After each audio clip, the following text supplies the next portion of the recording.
ડભોઈ નગરપાલિકા દ્વારા સ્વચ્છતા હી સેવા અંતર્ગત પ્લાસ્ટિક મુક્ત અભિયાન હાથ ધરી પ્લાસ્ટિક ફ્રી અને ક્લીન સિટી ઝુંબેશ રેલીનું આયોજન કરવામાં આવ્યું હતું। શહેરી વિકાસ વર્ષની ઉજવણી નિમિત્તે ડભોઈ નગરપાલિકા દ્વારા સ્વચ્છતા હી સેવા અંતર્ગત પ્લાસ્ટિક મુક્ત અભિયાન હાથ ધરવામાં આવ્યું છે। સાથે સાથે પ્લાસ્ટિક હટાવો પર્યાવરણ બચાવોના સંદેશ સાથે સખી મંડળની બહેનો તેમજ ડભોઈ નગરપાલિકાના પ્રમુખ બીરેન શાહ,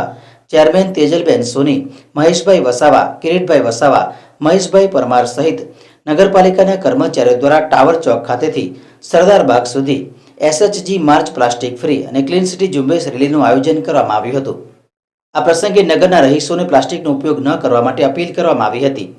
સાથે સાથે નગરપાલિકા દ્વારા રંગ ઉપવન બાગ પાસે બનાવાયેલ આરઆરઆર સેન્ટરનું પણ સખી મંડળની બહેનોને માર્ગદર્શન આપવામાં આવ્યું હતું। ગુજરાત સરકાર દ્વારા શહેરી વિકાસ વર્ષની ઉજવણી નિમિત્તે આજે સખી મંડળની બહેનો દ્વારા માર્ચનું આયોજન ટાવરથી ડભોઈ સરદારબાગ સુધી કરવામાં આવેલું અને સરદારબાગ ખાતે આવેલું નગરપાલિકાનું આરઆરઆર સેન્ટર વિશેની પણ આ સખી મંડળની બહેનોને સમજૂતી આપી છે। આજના આ કાર્યક્રમમાં ડભોઈ નગરપાલિકાના કર્મચારીઓ દ્વારા અને સખી મંડળની બહેનો દ્વારા નગરજનોને પ્લાસ્ટિક મુક્ત ભારતની રચના કરવા અર્થે પ્લાસ્ટિકનો